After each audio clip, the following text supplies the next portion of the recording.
Hello，大家好，欢迎回来 Ranger Man 频道，我是 Jermaine。现在的时间就是除夕的前一天，大概是早上9点多这样子啦。那么今天其实我差不多早上5点半就离开家里了。那么这是没有错，同样是一个芭蕾干蹦的 content。不过因为这次我芭蕾的是我女朋友的干蹦，所以我觉得比较特别，然后也会行驶蛮长的一段道路，所以我就特别想把这一次的这个芭蕾干蹦的行程记录下来啦。那么我预计在这整趟旅程当中呢，应该会用1500公里。刚刚是从 Johor 出发，最终目标是到史迪亚湾，然后我们现在是来到这个丹嘎这边啦，吃了一个牛肉粉。今年我就没有跟任何的汽车品牌借车，我就决定开着我自己的这个 Proton Saga 来很深刻的感受下1个礼拜以内，然后是一个非常高强度的使用。没有错，今天又是一集 All New Proton Saga 的非常长时间的一个车主很深刻、很详细的体验，各种高速行驶的驾驶体验到油耗表现等等。然后今天的这一集影片也可能会比较长一点，所以如果你是对于这个2025的 All New Proton Saga 有兴趣的话，今天这集影片绝对不可以错过。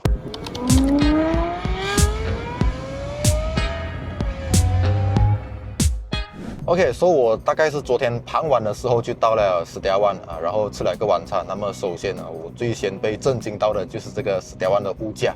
哇，真的是好便宜啊！昨天我吃了一碗这个拉萨，只需要6块半，6块半这个价钱，在新山你连一盘鸡饭都吃不到。再来，其实我也是有记忆以来第一次来到史迪亚湾，所以就带大家顺便去看看一下新年期间有没有什么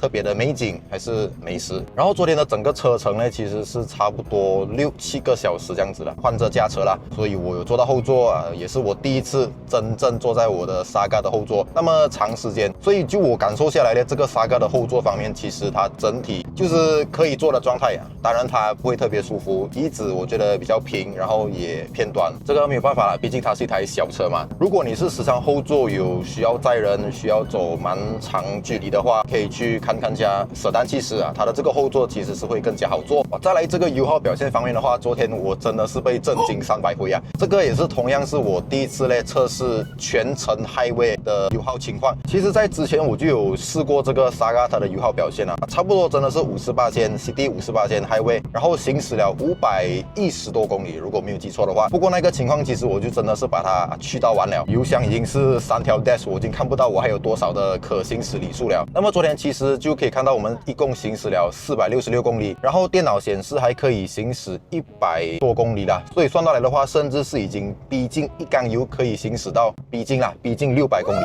这个油耗表现呢，我觉得是 Proton 历代以来所有 Proton 应该都做不到的，目前是只有 Saga 可以做到那么可怕的油耗。那么这一次我不只会做这个 Saga 的长距离测试，同样我最近也换上了这个 DD 派的 N5 Pro， 因为是我首次尝试 DD 派他们家的产品，所以这次也顺便来看看一下整体的这个拍摄的可能清晰度，晚上的时候的画面够不够清楚，这点我相信也是蛮多人会还蛮好奇的。顺便也可以用这个 DD 派的 N5 Pro 来记录下一些我当下可能无法随时拿电话起来拍摄到的一些美景。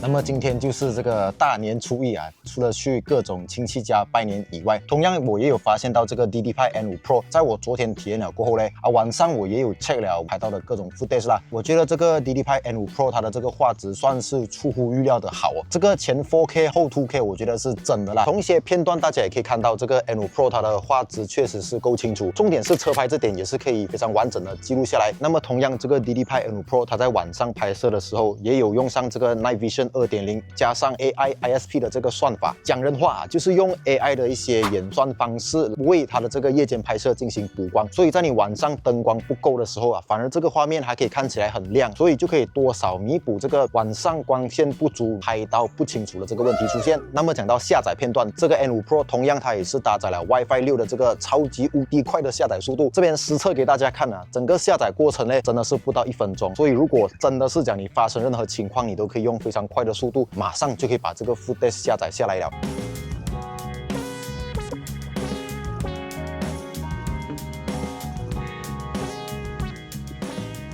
OK， 那么今天就是大年初2，所以我今天就离开了这个史迪亚湾，现在我们就会前往太平。那么其实我们这一次去太平的主要目的是要去哪里？Night Safari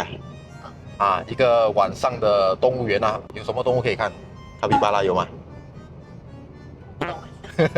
也不懂有什么动物可以看啦，不过就算是新体验啦，没有看过晚上的动物园嘛。然后再来讲一下我这几天体验了这个 Saga， 还有发现到我以前没有发现到的点嘛，其实就是在这个 Sport Mode 的部分。这个 Sport Mode 呢，其实我一般上我很少用所以其实这一次我就有真正的去再深度研究一下这个 Saga 的 Sport Mode。其实好像我现在如果在第一档走着的话，我放去 S 是没有错，它会降档，但是它其实并不是把档位只锁在3号牙，这个是我之前的一个误会啊，还是会进到4号牙。不过就是它的这个 RPM 会允许你拉到更加的高。这次这个 Saga 的特性呢，我也有发现到它，因为可能要更加的去主打省油的部分，要去跟 Mesa 抗衡嘛。它的这个变速箱其实蛮早就会换挡了，体验到的就是它的档位2000 RPM 以下1800这样子的时候，真的这辆车是很软的。这个时候你要再加速，你需要超车的时候，这一点就会是一个小困扰。再来，其实我有 feel 到的缺点啊，也是我女朋友有 feel 到的一个小问题，就是这张座椅呢，它以长途行驶来讲，确实是没有这么舒服，确实是太过平整了啦。它的这个包覆性就还蛮少的。到了后座其实也是一样的被鼓让，不过其实后座它有一个优点，对比起上一款的话，就是它多了这个头枕，所以你的这个头靠多少会可以挽回一点这个舒适性。不过讲到这个座椅的平整啊，我相信你要对比起别扎的话，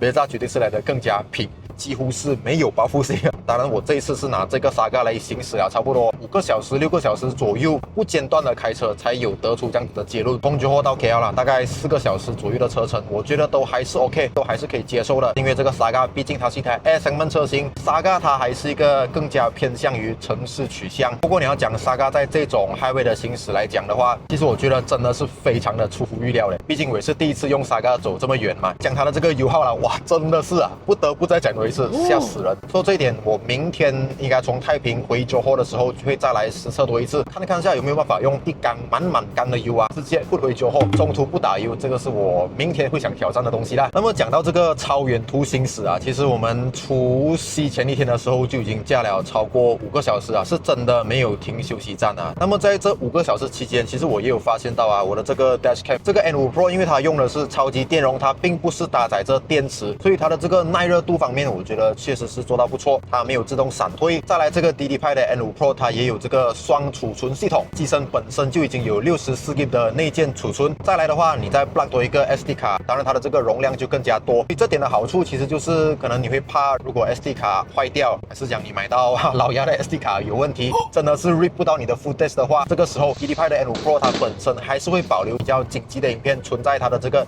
机身里面本身。然后从这个 N5 Pro 的配套呢，你可能会看到一个4方形的一个好像荧幕这样，它就是一个 radar， 一般上的车款都会用 radar 来做 ADAS 或者是用镜头。那么这个 DD 派的 N5 Pro 就用 radar 来作为行人的侦测。昨天晚上我就有发现到啊，好像真的是有人从你的车前面经过的话，这个 N5 Pro 都会先把10秒的片段记录下来，然后你从车外其实也可以看到它的这个 dashcam 是会亮灯的。如果真的是有一些人啊，想要对你的车做一些不好的行为的话，其实它或多或少可以做到这个警惕的作用。然后讲到把人吓走嘛，其实我还有发现到这个 N5 Pro 还有一点很好玩哦，就是它可以通过这个我们的手机啊，你远程，当然你是要搭载这个 4G 的 kit 啦，所以你在远程也可以直接跟这个 dashcam 讲话哦。这点我觉得在 dashcam 里面，我好像还没有看过有人这样子做啦，就还蛮好玩的啦这一点。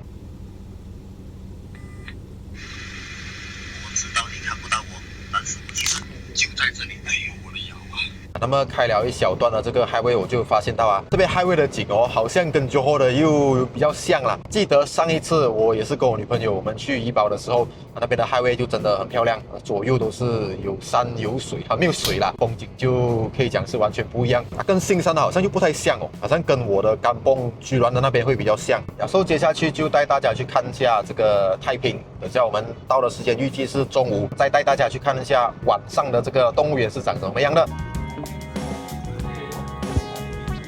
都很漂亮哎！哇，3只哎，猎狗。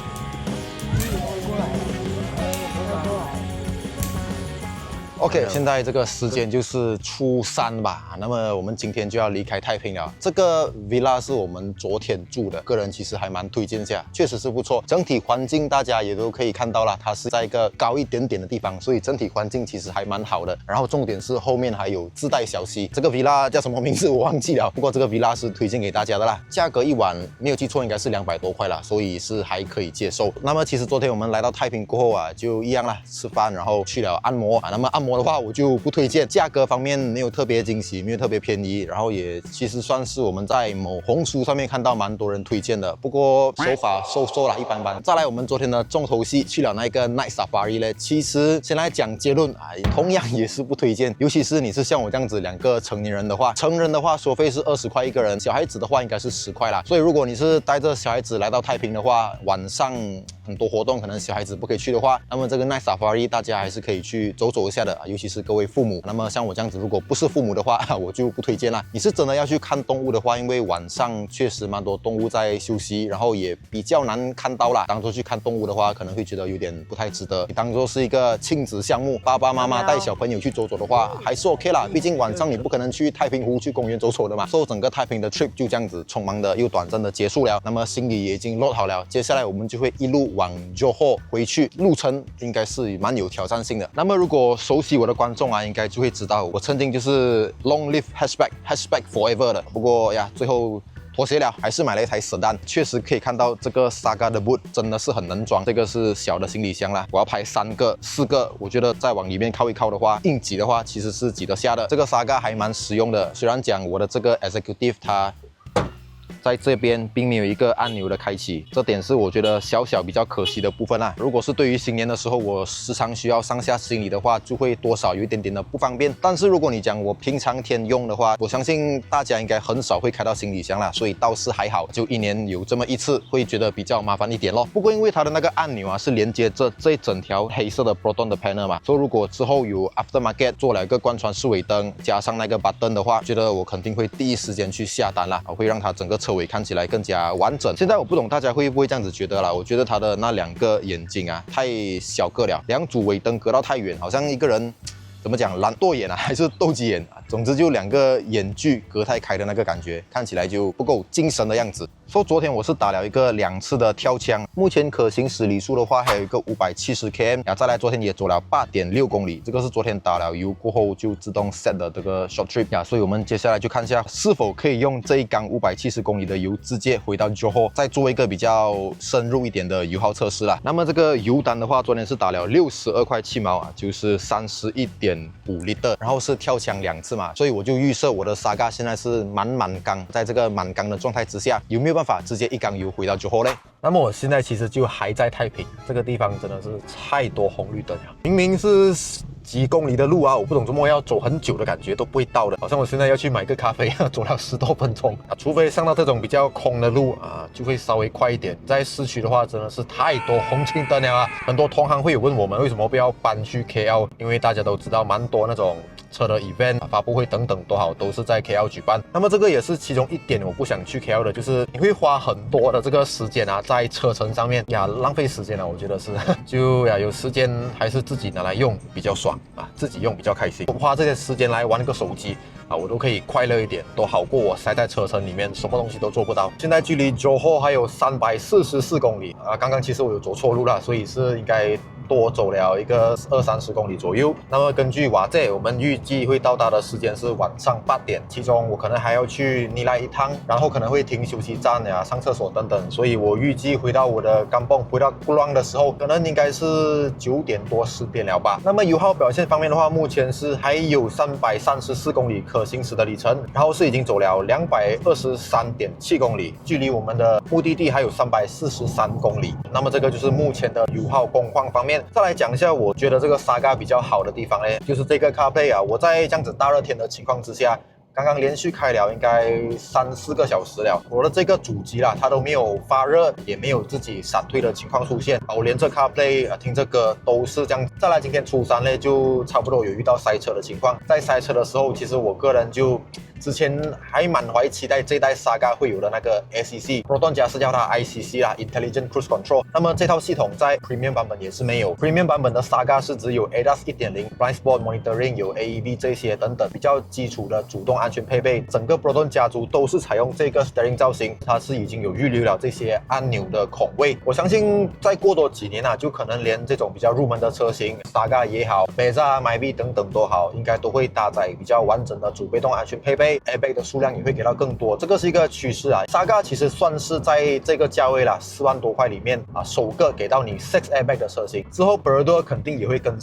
新这些配置，之后 Proton 也会再更新这些配置，这个其实就是一个趋势啦。像以前这种 airbag 也好，这种 CarPlay 等等的东西的话，你要在一些很贵的车型才会有，那么现在已经普及到这种4、5万块的车型了，被下放到更加入门的车款，我觉得都是迟早的事情。所以到时候如果 Saga 可能有一个更加完整的最终体的 Saga， 有这个 ICC Intelligent Cruise Control 的 Saga， 我觉得也是会更加值得啦。那么就不知道未来 Proton 会把它放在可能Saga MC 3.5 还是 MC4 啦，这个我们就拭目以待一下。OK， 那么经历了好多个小时啊，我其实还没有回到酒后。所以路程方面就预计还有152公里，要1个小时半才会到啊。因为我刚刚临时进去找了一位老朋友呀。那么油耗方面的话，来跟大家报告，现在我人就已经在这个油站打了油，油耗表现大家应该也会蛮震惊的。我这缸油一共是行驶了496.3公里，然后还可以行驶77公里啊。我的整个这个驾驶的时间啊，9个小时10分钟哈，真的是这缸油给我用好用满。这缸油我就坦白跟各位讲算是蛮多都是在 highway 做出来的，觉得应该28%是在市区使用而已啊。再来 fuel consumption 5.2 liter per 100 km 这个应该就是 Saga 4AT 的官方油耗数据啦。由此我们可以推测出这个 Proton 官方他们在测这个油耗水平的话通常都是以100%的 highway 行驶为准啦，才可以做到这个油耗水准。所以这个就是我花了9个小时，算是24小时里面做出来的这个油耗啦。所以如果你要用这个 Saga 有很高的长途 highway 来通勤的话，它确实是可以做到一个非常漂亮的水平啊，这个是我觉得还蛮 surprise 到的地方。其实我硬在驾把它驾到500公里是没有问题的，不过我觉得没有必要啦，因为我怕等下我找不到油站啊。总结500 km 的话绰绰有余，不过这个的前提是Saga啦，大概是28%的市区，然后88%的这个高速行驶才可以做到的油耗，所以不知道各位觉得怎么样？接下来继续赶路回到我的甘榜明天再看一下我甘榜有什么东西可以拍给大家看嘛。OK， 那么我现在人就是已经回到居銮了，不过这个是已经过了2、3天过后啦，自己甘榜嘛就会很放松很懒惰，根本都没有把相机拿起来。那么我现在是在Johor Bahru工作，其实回来我的甘榜 Klang 这边距离是不远大概1个多小时左右就可以到了的。那么这一次回来居銮呢，我就有注意到现在这边就多了更加多一些中国汽车品牌啦，包括到 J-Crew、Chery、MG、GWM、BYD 等等在我的这个甘榜这个算是一个小镇一个小地方，都已经有这些比较大型的 showroom 了，所以这个是我这次的观察到的一点啦。然后再跟大家跟进一下，目前我的 audiometer 已经来到6196公里，然后我看到在我出发之前，我算从我的公寓楼出发的时候啦，大概是4600多公里。那么我在这个新年呢，这一趟 trip 已经用了这个 Saga 1600多公里了，所以我等下再回到Johor Bahru应该又会再多一个100多公里啦。这一次过年我真的是把这个 Proton Saga 用够本。总结一下，其实整体我真的觉得这个 Saga 它在这1600多公里的这个行驶下来呢，它确实是没有一个致命的缺点，会让我感觉到好像哎呦，怎么我买 Saga 的那种后悔的感觉是真的完全没有嘞。你要讲缺点吗？确实是有，就像这个座椅我有讲到它在很长时间的乘坐之下，我的背后是会有点不舒服啦，时常需要下车拉伸一下。像我之前都有讲到的一样，它的这个油耗表现真的是，我觉得所有 Proton 家历代以来不管是几十年前的 Proton 都好，我相信没有人可以做到这样子的这个油耗表现。再来就是这个 CarPlay 同样也是我非常满意的一点，它在我连续行驶然后被太阳照射之下也没有关机讲到关机，其实我的这个 Dashcam 我也是首次尝试 DD-Pi 他们家的产品嘛，确实是它也没有因为过热而关机，这个就跟我在网络上看到的一些评论一样啦，蛮多用户都有讲到 DD-Pi 只会比较耐热，可能是这个热管理方面会做到比较好啦，这个确实是我有体验到，真的还蛮不错的。说这些就是整体我的这整个过年的 trip 啦，经历了1700多公里。那么不知道大家的过年是过得怎么样，大家的行车里数又去到多高，都欢迎各位在下面口面写出来，跟大家一起分享一下，讨论一下。这个影片上的时候可能也过了新年一段时间了啦，再次祝大家新年快乐，感谢各位，感谢收看，我是 J-Man，我们下期这个 Proton Saga 的系列影片再见啦，拜。